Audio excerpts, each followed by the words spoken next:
So GenTORE stands for Genomic Management Tools to Optimize Resilience and Efficiency. And if there's any doubt from the logo, you can see this is a project on bovine animals, not transgender animals, but both females and males, so both the dairy side and the beef sector. And to take up exactly what one of the last things Yap said, if we talk about optimizing resilience and efficiency, we acknowledge straight away there's no one-size-fits-all solution across the whole bovine sector, or even within parts of the bovine sector, across different geographical locations in Europe. And that's an important part of what we're addressing. So GenTORE started in 2017 in June, so we're exactly halfway through. So we've got the teething problems behind us, we've got our well into the work, and we have our first publications just beginning to arrive now. It's a multidisciplinary project, so there's genomics, so of course there's a healthy cohort of geneticists, but there are also people working on socio-environmental things, nutritionists, precision livestock technologies, and modeling and so on. So a lot of interesting discussion, a lot of different languages together.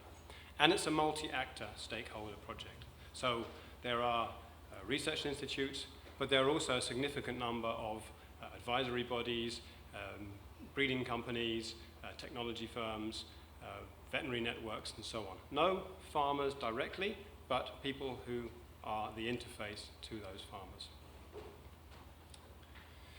What we're really trying to do with GenTORE is to take two emerging areas, so genomics, which has been building for a while now, and precision farming technologies, and to try and exploit the opportunities that those provide.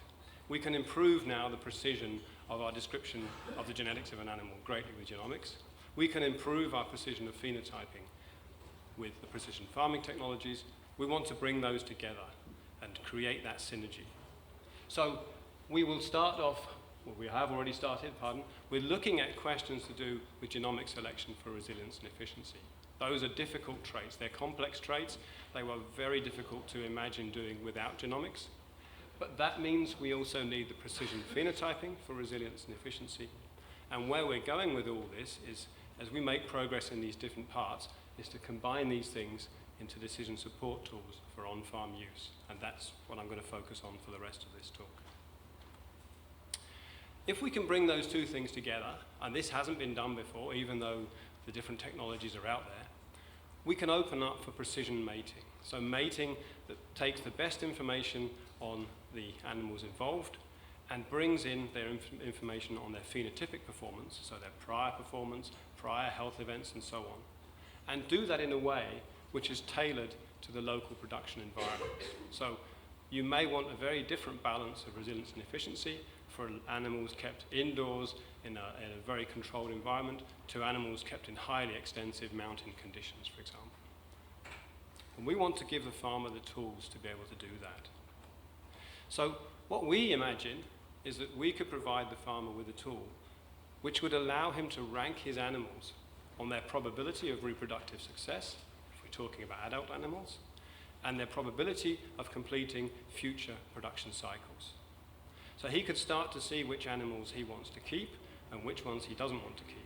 He can start to see which of those animals that he wants to keep are the most valuable ones.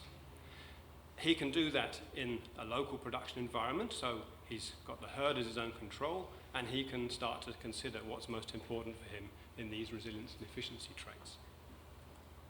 That leads him, if you take, for example, the dairy example, to breed the right number of replacement animals for his dairy herd.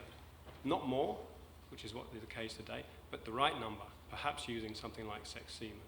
That opens up then for the remaining animals to be added value by, for example, crossbreeding onto beef. So he's diversifying his outputs there. In doing that, he's increasing his farm level efficiency. He's not carrying spare animals that actually won't contribute much to his efficiency. He's increasing his farm level resilience because he's diversifying his products.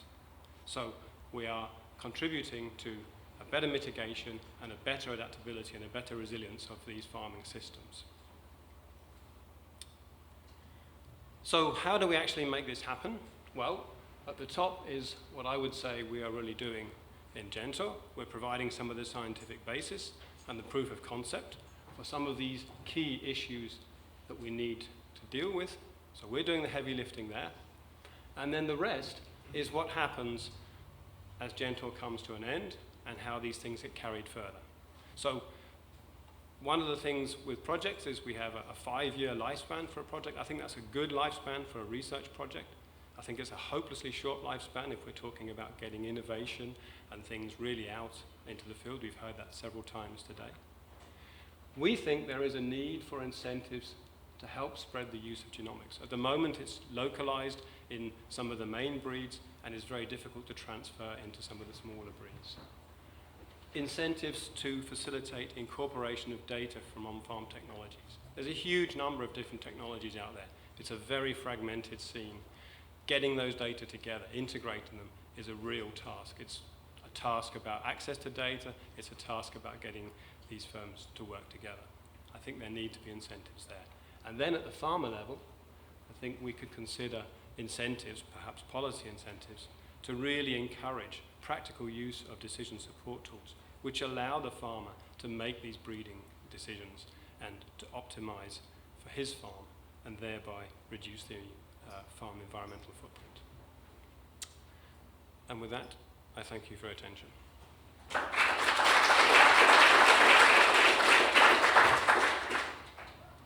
There is one question. Yes? A sharp one? Yes.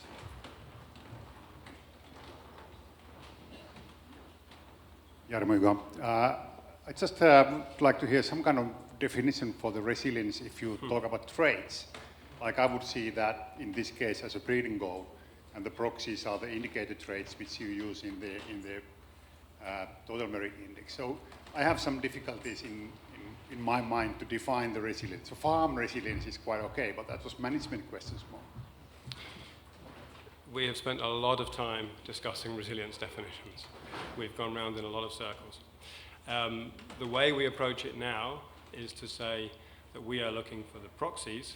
So, for example, the variance around a performance curve or the number of events that we can count that an animal has as it moves through a lactation or a growth phase.